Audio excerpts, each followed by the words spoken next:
the suppression of the use of marijuana and of the forces lurking behind it are the most important jobs this department is now engaged in. In 1930, the records on marijuana in the Washington office of the Narcotics Division scarcely filled a small folder like this. Today, they fill cabinets. Welcome, ladies and gentlemen, Coloradians, and everyone that's smart enough to listen from the outside. One of the most amazing plants we've ever discovered. The pot party, the trippers, the grasshoppers, the hip ones, all gathered in secrecy and flying high as a kite. I got weed pots. Welcome back, ladies and gentlemen, to another week of Stoned Appetit. This is the intro voice that I have, and then I usually lose it in about 14 seconds. I'm your host, Kip Wilson. To my left, I got CB. How are you? Hitting off this Monday with a bang. No, I mean, I'm doing great, dude. The nice weather is coming because we experienced some of it. Yeah, we got a taste of it, but, you know, like Governor Polis and every other cheeky Instagram account posted, we're in that false spring where we'll still get fucking dumped on today. So as you're listening to this, you probably got a bunch of it. In fact, so we got snow coming through this week, shitty weather, but we had great weather last week, and so it caused us to party very hard. We're going to dive into a great weekend recap. We're going to talk about the election that's upcoming. I went back to Boulder for more madness. We'll recap CB's weekend as well. We'll talk Masters and opening day, kicking off on Thursday. Easter. It's here. I'm wearing fucking linen as soon as this bad weather breaks. But we'll talk the best parts, best bites, best gifts we've ever gotten, and then we'll finish off with what's going on this weekend. But before we do any of that, let's give a shout out to our sponsors, our friends Ritual Colorado. If you don't know, you need to fucking know. They've been a vendor of ours at our parties in the past, but Ritual Colorado is a locally owned shopping and retail that specializes in not only dry vapes, but also all rigs for all occasions. They're about to open up their first brick and mortar in the Denver area. I can't tip the hand just yet where to, but I can tell you that if you are curious to learn more about a little bit more about Ritual, you can go to Ritual, RITUAL -CO.com to see the whole selection of products they have. Everything from DIY kits to, fucking bangers and nails. They've got from the high end to the casual consumer. There's something for everyone. And I've already forgotten our promo code, but I can tell you that if you shoot me a DM when you're listening to this and you're intrigued, I will ask them about it and we'll have it for Thursday's episode. But in the meantime, go check out Ritual's whole selection over on their website and be sure to give them a follow on Instagram. I'm certain that they're doing first year anniversary 20% off. They're also going to be doing some really cool stuff for the announcement of their new location, and their following or social media is Ritual_Colorado. Chris, how'd I do? I mean, great. And speaking of cool fucking sponsors, I mean, one of our latest ones, Breckenridge Bourbon, Breckenridge Distillery.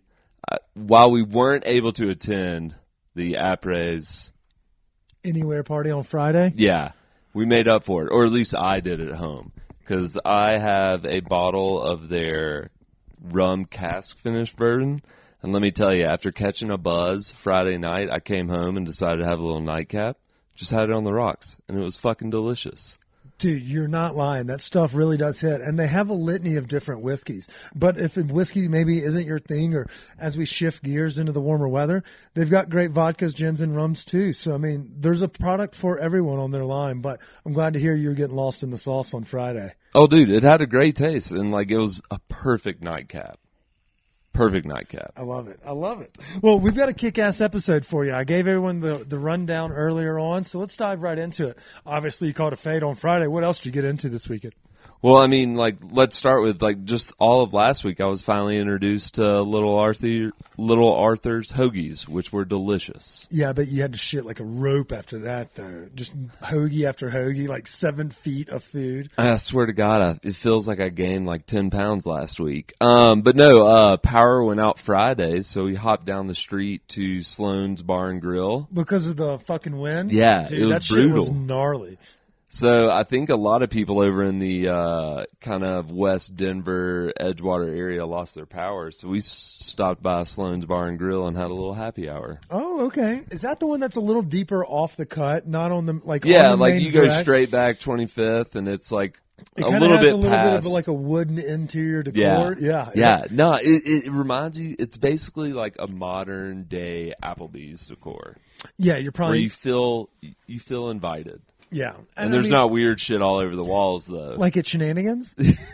Well, then I guess you really kind of lose some of the flair because I like to go for those exact reasons. Like, let me see the baseball team you sponsored in 1996. Right. And the coach is like now on America's Most Wanted for like diddling kids. You're like, oh yeah, we got his picture off the Applebee's wall. That's where we got his Most Wanted picture. I mean, but minus the wind issue Friday, Saturday we walked by there, and the Edgewater Beer Garden was popping. Dude, that whole neighborhood. And I mean, that's very close to where Ritual is going to be going in. So it's going to be a perfect selection of, there's a little bit of everything over there. I mean, this weekend just really got me excited for like patio weather. God, we need to power rank patios. If we had to do 3 patios that you had to live on for the year, which 3 would they be? We'll dive into that in the spring. We'll have to do our due diligence, a little R&D. We'll go get drunk on a bunch of dog-friendly ones. Yeah, and we'll have to get drunk on a bunch of patios to make sure we don't miss any. Yeah, but other than that, this weekend was pretty cool. Did some takeout ordering from Him Chuli, always delicious. Nice. And then, we had a little grill sesh here, watched the games. And then on Sunday, I was actually at New Image Brewery, the one in Wheat Ridge, and had some social dough. Okay. It's good pizza. Yeah. I mean, you know a good pizza and you know a good truck. So I mean I trust you. it's not gonna like blow your socks off. I thought you were about to say something totally different. Yeah. So it's not gonna do either of those things. No. But I mean, like if you're at a brewery and you want, some good bread and za, it's got it. Okay. Well, I had a little different of a weekend. I don't remember everything, so I wrote it all down, so bear with me. I went to Happy Cafe at the bequest of Jeff Cox, Chef Jeff recommended. And where Happy Cafe is, Chris, it's a little divey restaurant on South Federal in the same strip mall as Lao Wang's and Jay's Noodle Star, whatever, Noodle Bar, whatever it is. So you would often overlook it because it's tucked away in the corner and it just says happy. And it doesn't actually give you much more else to go on. Let me fucking tell you what. It's legit. They have this thing called a French steak. And obviously, the price point is much cheaper than if you try to eat at an Asian spot downtown. No offense to any of those proprietors. I love them. But you can get a steak and a fish and a rice and a noodle dish for $39 and get out of there. And that's like enough to feed like 2 families. But this French steak they have, it's like a soy caramelization like flavoring on the outside. Did you taste it? Did I let you taste that? Maybe not. No. But it was like, and then it had a little bit of like a black pepper, like coarse black pepper on it that was in the sauce that the steak was seared and then like cooked to medium rare. It was fucking awesome, Chris. And it was like really $13. good. It's called Happy Cafe, South Federal. It's called the French Steak, and it's on the back side of the menu where most everything is in Chinese. Get that fucking thing. What made you go for that? I was at the request or at the recommendation Okay. of a chef, and that's what the best part about this community is that folks put us on spots and they're like, "Go try this, validate, or let me know if this is worth the hype or whatever it may be."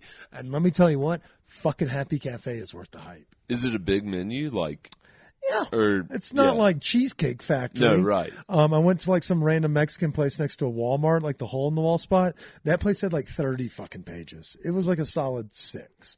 It wasn't good. I'm not recommending that place. But the happy place, like you can get like there's like 20. Chinese noodle dishes. Yeah, they got things like noodles that. and rice, fish, beef, pork, shrimp, different dishes, but it's not like, oh, we have Kung Pao, insert protein here. While they may have that on the American side, go to that backside, that Mandarin or Chinese Always side. go to the backside. Always Gotta flip that puppy over and eat up. That's what we've said for years. Goodness gracious, Chris.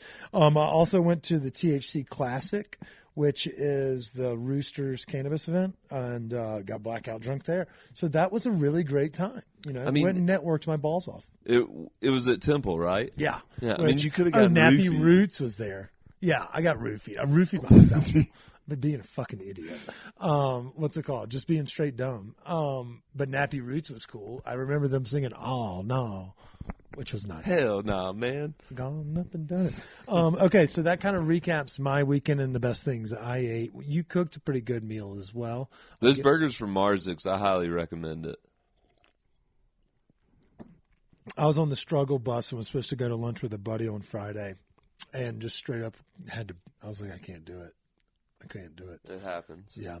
And then I also went to Fortune Walk to Table. I forgot to mention that. A staple in the Cherry Creek community.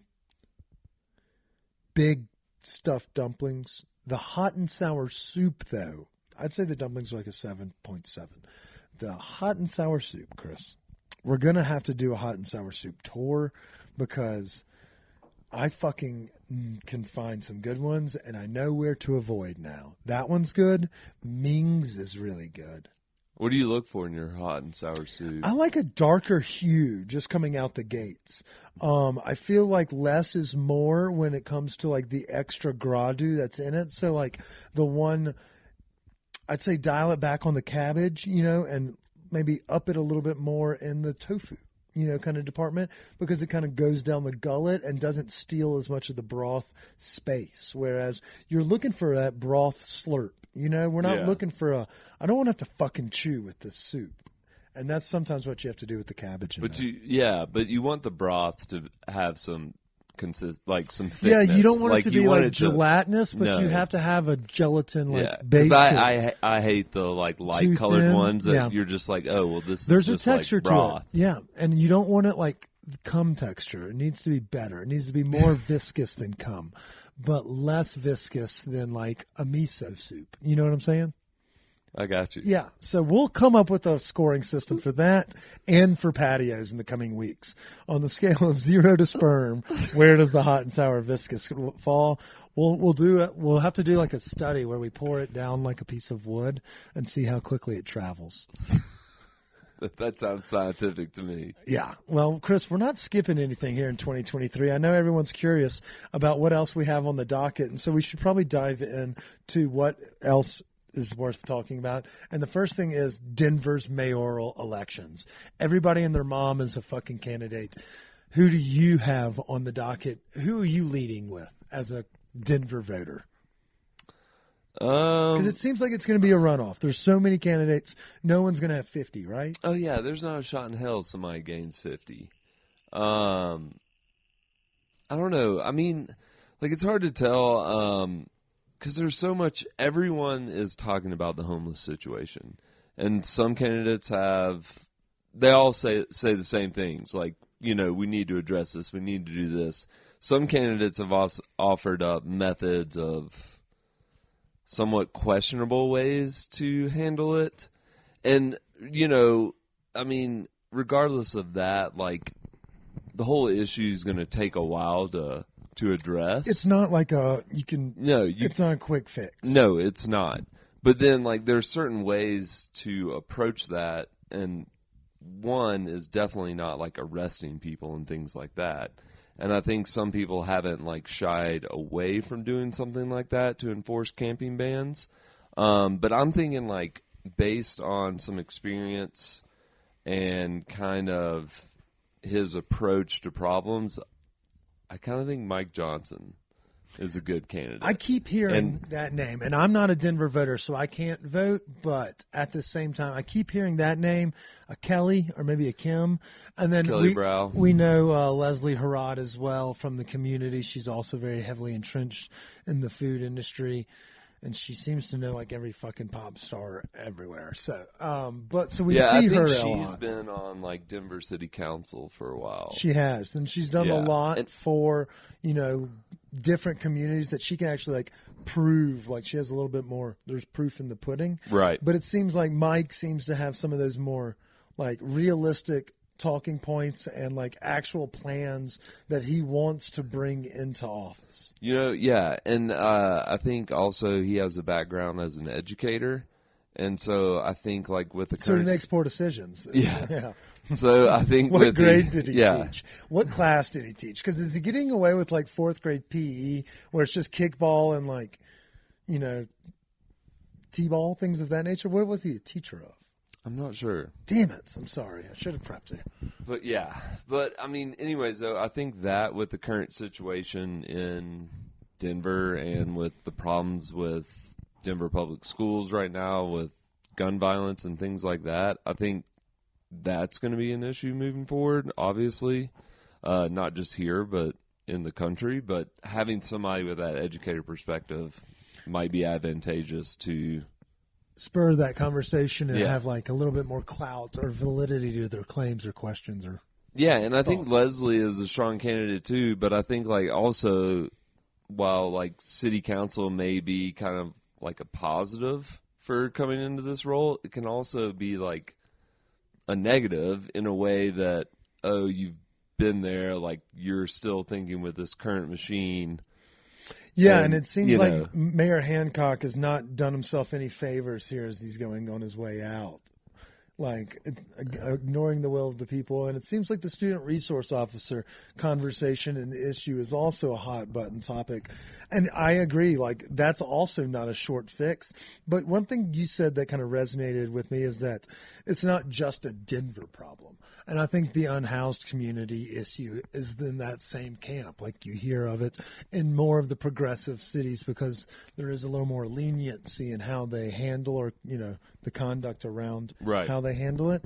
So I wonder if, like, does Denver have something that the other large cities maybe don't have? Or is it, like, a different approach that we would be able to bring to the table that maybe would have other folks looking to us, similar to how they look at Colorado in the weed game. They're like, oh, they're like revolutionary. Could we do that in the unhoused or in the gun violence in school situation?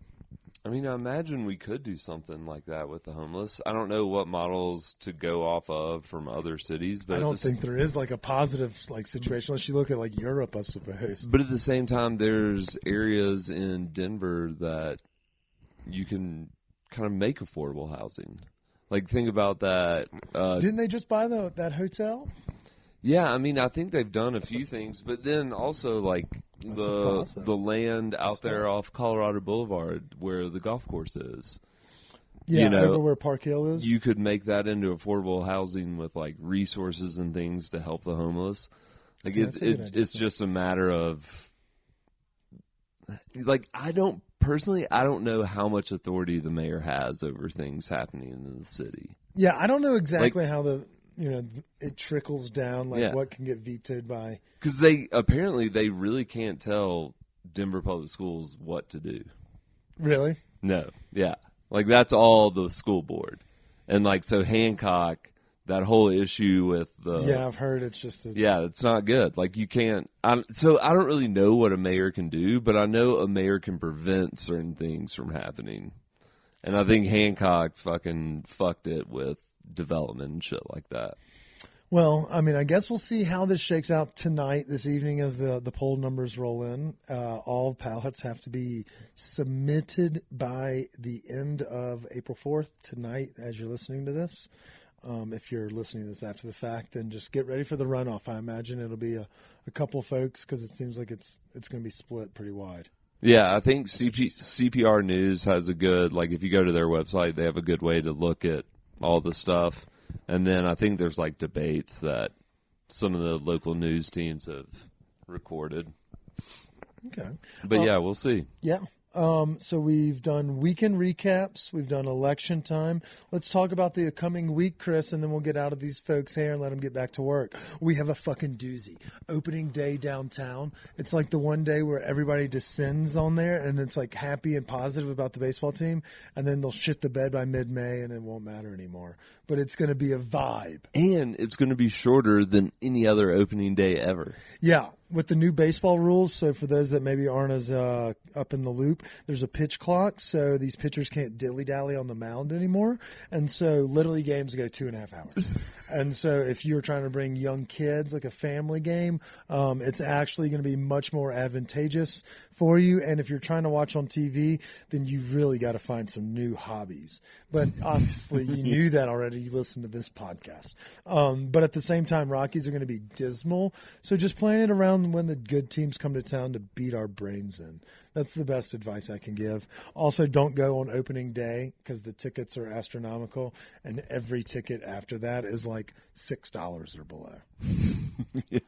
Like, unless you want to be down there, then just go down there and goof off like in the dairy block. Yeah. Or like tomorrow's the one day you want to hang out at like those bars that are right there, because it's not like the people that want to just fight all the time. It's just normal baseball fans and people that are excited for the season to start that one day. It's that day. But at the same time, it's kind of sad because Blake Street Tavern, which has been around for 20 years, they're closing their doors. Yeah, I mean, this is the last weekend. Shit, what? We lost Falling Rock a year or two ago, too? And that was a staple for...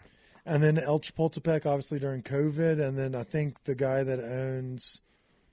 can't remember if it's the guy that owns the Rockies. Somebody bought it. And I don't know what he's going to turn it into, but I'm sure it's going to be a little fuck box bar. But on the like positive... View House Divey. Sweet. Can't wait. Disco fries that taste like fucking cardboard. On the positive side, you have La Diabla right there. That is a big bonus. And Star Bar is still fucking fun as shit. There are some of those little... You can go get a little game in at Zanzibar's. And realistically, that's one cool thing about Coors Field, and the Monforts have done very well in this, is that they've created a fun environment around the stadium. I personally don't like the McGregor Square food, but if you want to go like get a beer and watch the other sporting events, it fills that itch. Like it scratches the itch before you go to the stadium. It's a great little area to go into. I'm not going to... I mean, I guess what, Anthony's Pizza or something may be in there that's worthy. I can't remember what all's in there. I'm not going to call you on a Friday night and be like, hey, you want to go to McGregor Square? Yeah, be like, you want to go to Carmine's? Carmine's downtown? But if there's a game going on and you're in the area, it's a good spot to pop by. Yes, and if you also need to realize it's a terrible time to drive through downtown for the next 4 months. So remember that as opening day gets started here for the Rockies this weekend. I don't even know who we're playing. Who cares? I'll be down there, though, if y'all reach out to us at stoned_appetite. Chris, I'll be the guy dressed in green, and that's because it's fucking Masters Week. Yeah, I love my job with Mile High Life. That's why I'm willing to sacrifice watching a little bit of Tigers round to go goof off downtown, which is going to be fun, too. And they'll have TVs and everything like that. We'll be on the Masters because it's early morning. So that's kind of a big bonus that all of our bars are opening early to welcome these crowds. So Blake Street will be open at 9 a.m., and they're calling this the last hurrah. So I think the Mile High Life team will be posted up there watching Tiger Woods' round, doing a couple interviews with Man on the Street style, giving away some T-shirts and some kiss, hugging some babies, kissing some, whatever. I forgot what it is. Shaking some hands and kissing some babies. But we'll be goofing off. So if y'all are looking for a place to come goof, looking for somebody that has a vape pen in their pocket, I will be that guy. I'll be at Blake Street. All right, last part of the weekend, it's Easter. Do you participate still? You don't forget your dad could be listening. He's not listening. Neither is my dad. But they are participating. Religiously, no participation. Participation. Oh my God, that edible works. But food-wise, I highly participate. Okay, so that's the best part. Yeah. I feel like that's kind of all holidays. Although Christmas, I'll sing some Christmas carols about baby Jesus. I don't give a shit.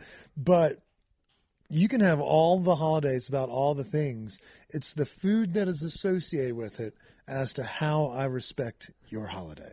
I don't give a shit what religion you are. If the food is good on that week, holler at the Greek Orthodox. They fucking know how to party on their holidays. Same for the Jewish folks. Those folks can slap around some fucking dank-ass meals, but don't participate on the ones where they fast. That one may get a little tricky. In Easter, you got Easter egg hunts. Yeah, I'm not so much stoked about that, but I am stoked for, are you a ham or lamb? I'm a lamb. Do you cook it or do you go out for that, Chris? I mean, recently in present day, cooking it. Get a couple, like, just get a rack of lamb or something like that, or some lamb You're shanks. a rack of lamb. I know. But yeah, you got to go lamb. Okay, I mean, we grew up a ham family. Yeah. And usually you'd get them from like the honey baked ham, and then you Right. had to pop them in the oven for a little while you went to church. Yeah. So I automatically assume ham, but there's thick cuts and it's like gummy and whatnot. So if I was going to do a ham, I would reach out to someone like an Il Porcellino or one of those butchers like Edwards Meats, see what they're working with if y'all are curious. Like go get a porchetta or something like that. But if you're going to do a lamb, where would you get it? Costco? Go get the whole fucking thing. Probably not. Maybe Marzik's. Yeah. Check them out, see what they got in store. Okay. I would recommend, I don't know where I would get lamb from. That's like a whole bone in. I guess Marzik's would probably be a good call. Yeah. I'm burping. Okay, so if you could associate 3 meals, you get lamb, what would the other 2 be that you have to have staples in the Easter basket or Easter dish? Damn. I'm thinking deviled egg has to be in there. Yeah, that's kind of like everywhere. I think that's got to be on the table, though, for this day. Yeah, because it is spring. And It's a staple, yeah. It's Easter. You were just talking about egg hunting. You got to fucking have the deviled egg. That's true. And I also think with Easter, a good carrot cake. Ooh, Christopher. Fuck. Where would you get it from in Denver? You making that? Damn, yeah. I don't know where to get good carrot cake in Denver because I'm very particular about my carrot cakes. It's like me with Cajun food. Like, I won't get it. Yeah, like there's a lot of shitty carrot cakes out there, and I know a lot of people hate them. Hey, but if would y'all you have find a a good good one? If y'all have a good carrot cake, will y'all please send us a DM and tell Chris where to go get it? Yeah, the icing on it, some of that shit sucks. Like if it's really heavy cream cheese, I'm not a big fan of that. Do you like the shaved, like, coconuts or whatever it is on the top? Nah, get that the fuck out of here. What about a nut? Do you like a shaved almond or cashew or whatever it is on top? Yeah, I don't mind that. Okay. See, so Like gives Chris a little plays bit by of crunch, but like the inside of a carrot cake, like when it's done right, it's got like good spices in it, and it's got little bits of carrot, like like shaved, not to where you have to like chew it, but you can taste the carrot a little bit. This is why we can't be friends. If I make a good carrot cake for you and you like it, you have to tell everybody. Okay. That's fine. I'll Deal. try. I'll give it a whirl. But I understand why that kind of resonates. We're talking bunnies and things of that nature. But that doesn't do it for me. Or banana pudding. Banana pudding, fox. That is a good springtime dessert now there, Chris. I like it. Okay, so that's not a bad one. Have you ever had a good gift? What was the gift that you got from either the parents or that you got from gifted to somebody or gave somebody from Easter? Because we were always like a cool tie to wear to church. Yeah. Or some fun or clever socks or like boxers. I think I got a seersucker suit one year when I was younger. Ooh, Christopher, we need to bring those back.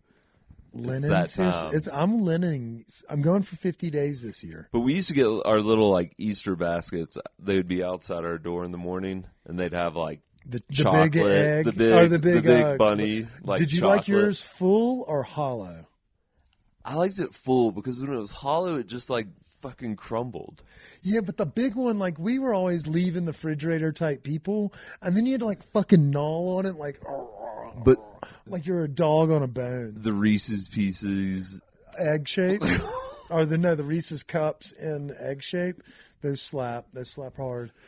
Were you a big Cadbury egg guy? No, I think those things are gross. I love dialed in. We've got to find what we're going to start cooking with the dialed in liquids because I can't even look at the texture when it goes in. Cadbury eggs fall into that. Chris, please don't break my heart. Peeps. No. Okay. No. I don't know. Somebody I know loves them. Does she live with you? Yeah. She may also sleep with socks. I mean, if you're loving Peeps. Have you ever put one in a microwave? No, don't they do something crazy? They expand to the size of the chamber. Well, just put one in there and put it on for 30 seconds. If you hate somebody and that, like you're trying to break up with somebody, like your girlfriend may do it to you at the end of this episode. You throw 1 or 2 peeps in the microwave, turn it on for a minute, and just never come back because that thing is going to be a disaster on the inside. I'm going to try it. You're going to try it. You know, Chris is going to be cleaning up a microwave here in a couple of weeks. But, yeah, so I think that was a pretty good episode. We're coming up on 30 minutes. We hope everybody has a great Easter weekend, opening day weekend. We'll have another episode for you on Thursday with a surprise guest joining us. So y'all get ready. We'll record that Wednesday before the debauchery on Thursday. So that checks out. If you have any other questions, don't forget Stoner Cinema is this Friday. As well as Luche Libre is at the Oriental. But if you need me, I will be watching the Masters. Thanks again to our sponsors. We appreciate Breckenridge Distillery and our new sponsors, Ritual Colorado. We're so excited to have y'all jumping in the neighborhood with your first brick and mortar. We're stoked. But y'all check them out at ritual-co.com. And if you want to check out their products before they open their doors. Until next episode, we'll say stay high, stay hungry. Drink Breckenridge Distillery products. Cheers.